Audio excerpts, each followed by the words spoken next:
Abibi Fahudie and blessings to the ancestors. It's D1 here with a new video, here to present my theory on the dangers of integration in relation to black people here in America in comparison with the integration or assimilation of Jews in the 19th century Europe. What do these two groups have in common? Don't worry, you'll see the comparison I'll be making in this video shortly.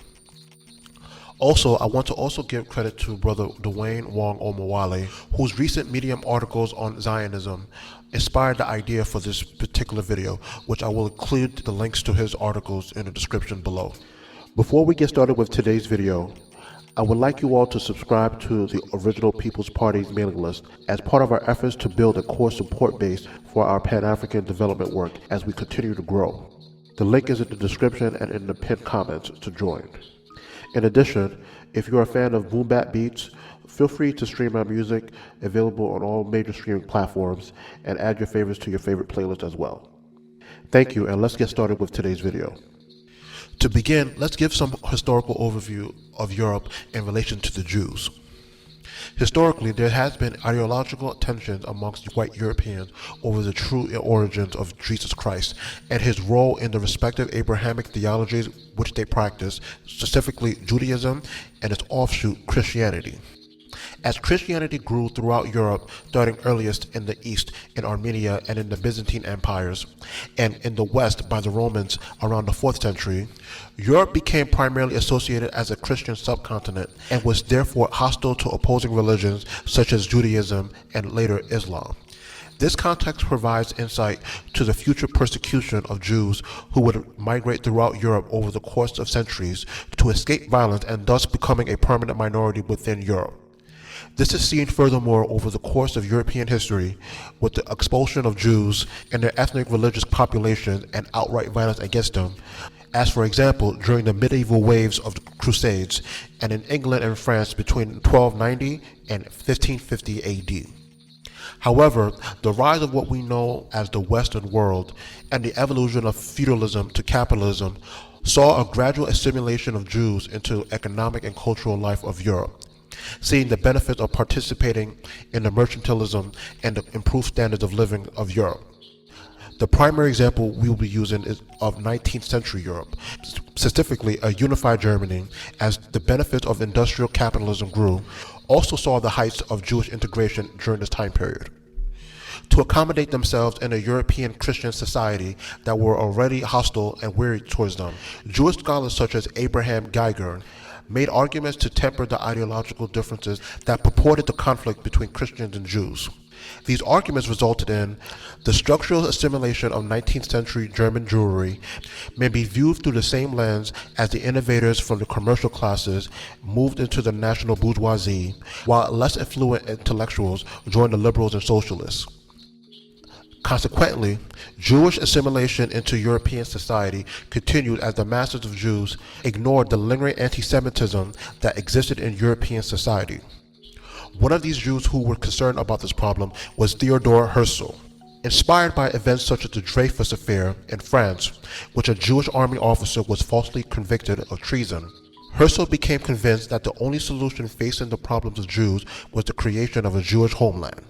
promoting the political ideology of Zionism towards the end of the 19th century, and is seen as today as its modern founding father. During his lifetime, assimilated Jews ignored this nationalist call for sovereignty and independence due to the comforts and benefits that European society offered at the time. However, as Malcolm X once said, the chickens came home to roost by the time of Herzl's death and afterwards, as seen ultimately with the mass genocide of Jews in the Holocaust during World War II, as the tides of fascism turned by the 20th century with the rise of fascist Italy and Nazi Germany. Unfortunately, many of you watching this video will see where I'm going with this historical comparison with the current conditions and potential outlook of Black America. Our history in America doesn't need a rehash, but we'll do so briefly. The history of oppression of black people in the United States from prior to its inception to its foundation, the enslavement of our African ancestors, which transitioned to the semi-formal Jim Crow slavery and segregation,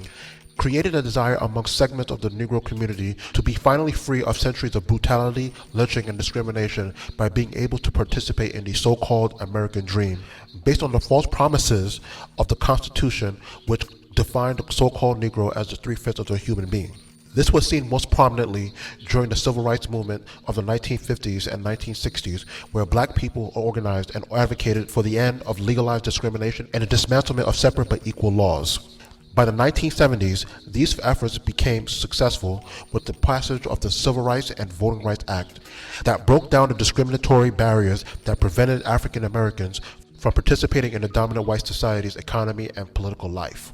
As seen with the Jewish historical comparison I gave earlier, segments of black folks began quote-unquote integrating into the dominant white society with the growth of a black middle class, a black political elite, which was sponsored by the condescending white liberals of the Democratic Party, and a small sector of increasingly rich and powerful black celebrities who wield great wealth and influence within the community. On the other side of the black belt, we saw the increase of the already poor black majority that slipped further into impoverishment and dysfunction, which will lead into increased criminal activities for those forced or influenced by generational traumas as a means of survival. The reason why I make this historical comparison between blacks and Jews is that the present integrationist software installed in the hardware of black America's mind can lead to dangerous consequences as an ever-decreasing minority who is settling for symbolic representation, economic and political, in order to become like white people, which from my point of view will put us in a similar genocidal trajectory of the Jews in the coming decades. Don't believe me? Well, allow me to make my case for my theory. Since the election of the first black president, Barack Obama, the white right has seen a resurgence, coming out of hiding and becoming fully armed to the teeth, as economic changes of the Western capitalist system are now rendering the white working class as useless to the elites who run the society. On the other side of the Overton window, you have a capitalist elite, as I just explained, who has no more need for labor, with new technology replacing human labor, thus not needing to depend on citizens' productivity or legal consent. In addition, Western control or influence of global supply chains and most of the world's raw materials in the global south, which are vital to the modern industrial economy, will further choke the once privileged white majority's ability to survive. As seen with the rise of the Western world and capitalism, the argument of liberalism, democracy, and rule of law was used to replace the feudal monarchies, and now that they've consolidated economic and military control, ultimately, in my opinion, will lead to the removal of the facade of democracy and becoming more authoritarian, as seen with the suppression and rollback of constitutional rights, thus increasing the aggression of a frustrated white majority working class, as seen in 20th century Europe in the aftermath of World War I leading into World War II.